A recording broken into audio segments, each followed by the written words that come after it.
Shalom. First and foremost, I want to give all praises, honor, and glory to Yahweh, Bahasham Yahweh Shai, Bahasham Recha Kodesh. Double honors to the elders and the apostles of Great Millstone, and peace and blessings to the elect. And today we're going to go into the book of Judges, the 18th chapter.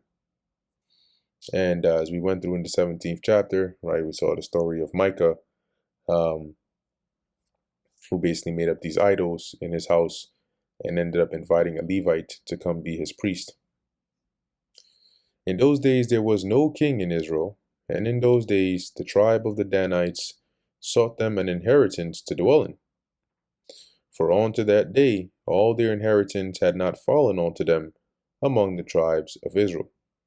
So they were looking for more land, because the portions that were allocated to them, they hadn't completely taken over and driven out the heathen from those areas. So they were still lacking. So they went to search for a place.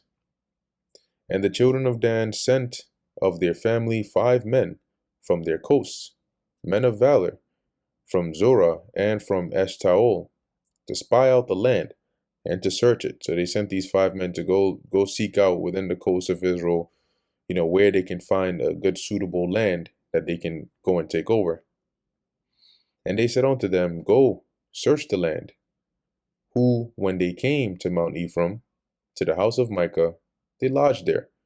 So in their journey, in going through to search, they came by Micah's house in Ephraim, and they spent the night over there. So we're starting again the sense that Micah wasn't just like he was likely rich, or well-known man, at this point in time. When they were by the house of Micah, they knew the voice of the young man, the Levite, and they turned in thither, and said unto him, Who brought thee hither? And what makest thou in this place? And what hast thou here? So it would seem they recognized him, and they're like, what brings you here? Like, what are you doing all the way over here? What business do you have all the way up in here in Mount Ephraim? In the NLT, it says, while at Micah's house, they recognized the young Levite's accent. So they went over and asked him, Who brought you here? And what are you doing in this place? Why are you here? So they knew that he wasn't native to that land. He wasn't from Ephraim originally. And he said unto them, Thus and thus dealeth Micah with me, and hath hired me, and I am his priest. And they said unto him, Ask counsel, we pray thee, of God, that we may know whether our way which we go shall be prosperous. So while we're here, and you're already set up as his priest, why don't you inquire for us and let us know, if the journey we're taking was going to be successful or not. And the priest said unto them, Go in peace. Before the Lord is your way wherein ye go. Meaning the path in your journey is before the Lord. He's watching over it, so you're going to be all right. Then the 5 men departed and came to Laish, and saw the people that were therein, how they dwelt careless, meaning they lived like a carefree life, after the manner of the Zidonians, quiet and secure, because they were safe, unbothered. They lived that carefree life over there.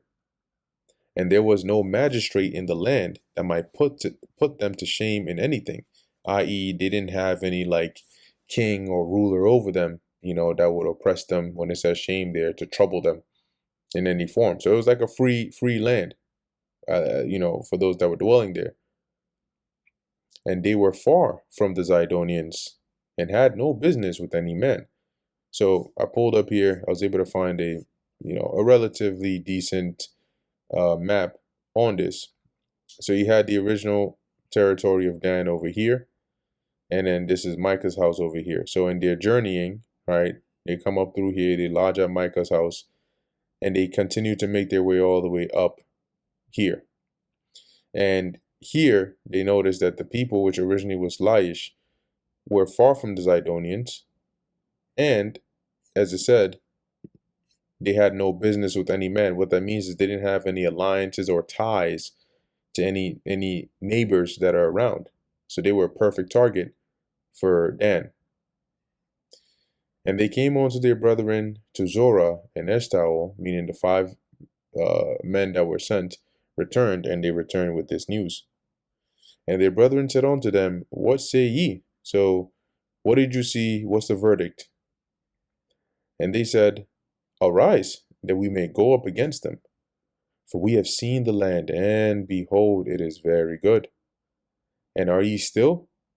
Be not slothful to go, and to enter to possess the land. So they came back with the urgency. They say, this land is perfect for us. Don't waste any time. Let's go. Let's go. Gather your stuff. Get us. We out of here. Let's go in there and take it over. When ye go, ye shall come unto a people secure, and to a large land. So they were describing what they saw, meaning when we get there, this is what to expect.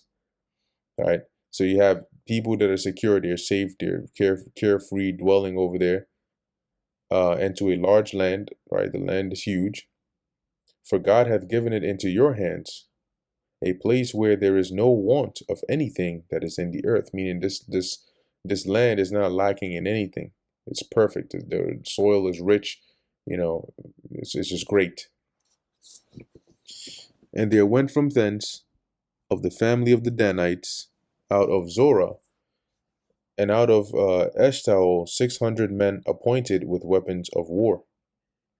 And they went up and pitched in Kirjath Jearim in Judah, wherefore they called that place Mahanedan until this day.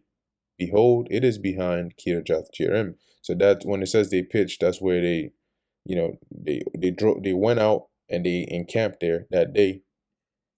And they passed thence on to Mount Ephraim and came on to the house of Micah. Now those 5 original spies were with them, right? So on their journey upward, they stopped once again at the house of Micah. Then answered the 5 men that went to spy out the country of Laish. So the 5 men basically began to speak to the people, right, to explain to them, and said unto their brethren, Do ye know that there is in these houses an ephod, and teraphim, and a graven image, and a molten image? Now therefore consider what ye have to do. So they started basically speaking into the ears of the people, like, yo, we already here, and last time we came here, this guy got some good stuff. They got a ephod, a teraphim, idols. We might need to do something about that. And they turned thitherward, and came to the house of the young man the Levite, even unto the house of Micah, and saluted him. And the 600 men appointed with their weapons of war, which were of the children of Dan, stood by the entering of the gate. So they waited at the entrance. And the 5 men that went to spy out the land went up, and came in hither, and took the graven image, and the ephod, and the teraphim, and the molten image.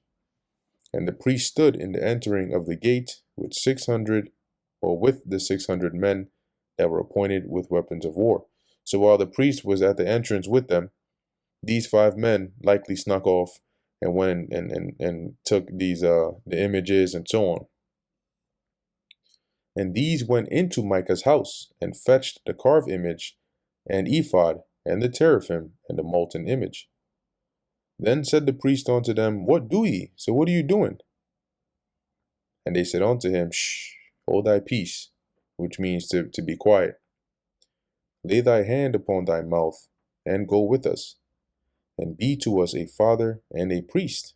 So be quiet and just come with us. And if anything, instead of serving this guy, you come in and be a priest unto us. Is it better for thee to be a priest unto the house of one man, or that thou be a priest unto a tribe and a family in Israel? So they basically said, look, you could be frying bigger fish right now. You dealing with just one man. How about a whole tribe? And the priest's heart was glad, and he took the ephod and the teraphim and the graven image, and went in the midst of the people.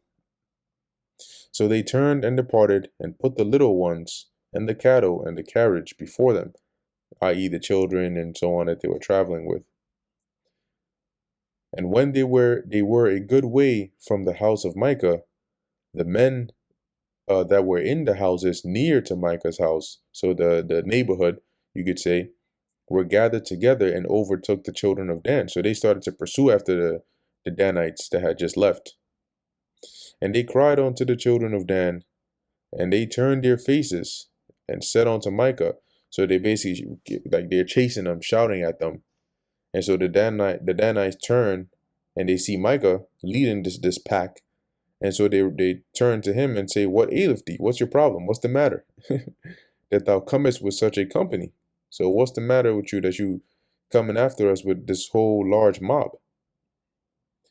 And he said, Ye have taken away my gods which I made, the priest, and ye are gone away. And what have I more? And what is this that ye say unto me, What aileth thee? So in other words, you come into my house, you rob all my stuff, and you've taken my priest. What do you mean? What kind of question is it talking about? Well, what's my problem? And the children of Dan said unto him, Hey, let not thy voice be heard among us, lest angry fellows run upon thee, and thou lose thy life with the lives of thy household. So basically, you gotta calm down there, man. Don't get crazy out here, before something happens to you. And the NLT, it says, the men of Dan said, Watch what you say. There's some short-tempered men around here who might get angry and kill you and your family. Which sounds like something Jake would say anyway. So they threatened him a bit, and the children of Dan went their way. And when Micah saw that they were too strong for him, he turned and went back into his house. So, he's looking at the situation. He's like, man, those that he has versus these Danites and their men look like they're real trained. You know what? It's not worth it. So he let them go and he went back home. And they took the things which Micah had and the priest which he had and came to Laish unto a people that were at quiet and secure. So these people were basically at peace with their guards down. And they smote them with the edge of the sword and burnt the city with fire. And there was no deliverer, because it was far from Zidon, and they had no business with any man. So they couldn't call out for help from anyone, because one, they didn't really have any allies. They were kind of secluded, you could say. And so the Danites were able to take advantage of that, and as it says, take them out. And it was in the valley that lieth by Beth Rehob. And they built a city and dwelt therein. And they called the name of the city Dan. So looking here, they started down here, made their way all the way up to the house of Micah, which is in Ephraim, and then continued all the way up to Laish, where they ended up turning it into the city of Dan. So as it says, and they called the name of the city Dan after the name of their father, who was born unto Israel. Howbeit the name of the city was Laish at the first. So it was originally called Laish, but it got changed to Dan. So that's why if you ever look at a map and you see multiple Dans, you know that there's a city of Dan up north by Naphtali, and that's because of this event we just read here. And then there's the actual territory of Dan, which is between Judah and Ephraim. And the children of Dan set up the graven image, and Jonathan, the son of Gershom, the son of Manasseh, he and his sons were priests to the tribe of Dan until the day of the captivity of the land. Now, it doesn't specify what captivity this is referring to here. It could be referring to that of the northern kingdom being taken captive by the Assyrians. That's number one. Number two, when you look this up, there's some translations that have this here as Moses rather than Manasseh because of the lineage, right? As we know, Gershom was the son of Moses, but some sources say that the scribes purposely put Manasseh instead of Moses because, given the context of this verse with what Jonathan was doing, he's basically being a priest of idols, and they didn't want to, associate Moses' name in there. That's what some sources say. But, if If you're interested, you can look further into it. Though, as you'll see in the NLT, for example, and I think even in the yep, in the NKJV, they say the Septuagint and Vulgate read Moses. The NLT also reads Moses. The NIV reads Moses. The ESV reads Moses. Damn. CSB Moses. Because when you look at the genealogies, you'll see that I think in the book of Chronicles, yes, you do have Moses. His son was Gershom.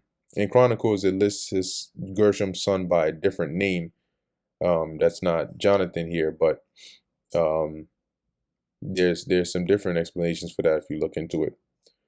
Although when you look at Manasseh, right, this lineage doesn't follow that of the son of Israel, Manasseh, right? And I doubt you can find a lineage in the scriptures that go from Manasseh to Gershom to Jonathan.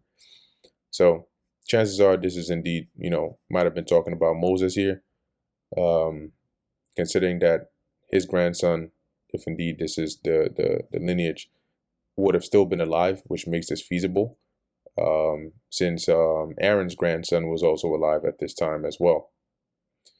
In any case, not to get caught up on this verse here, but just wanted to mention that. So Dan goes and sets up this new city. They set up their idols. They get some priests, and basically this is what they're doing over there. Verse 31. And they set them up Micah's graven image, which he made all the time that the house of God was in Shiloh. So all basically the entire time, as we read even into the book of Samuel, where you had the tabernacle of the Lord set up over there in Shiloh, this is what they had going on over there in their land.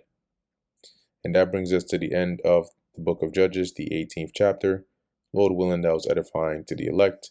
In closing, I want to give all praises, honor, and glory to Yahweh, Bahasham, Yahweh Shai, Bahasham, Recha Kodesh. Until next time, Shalom.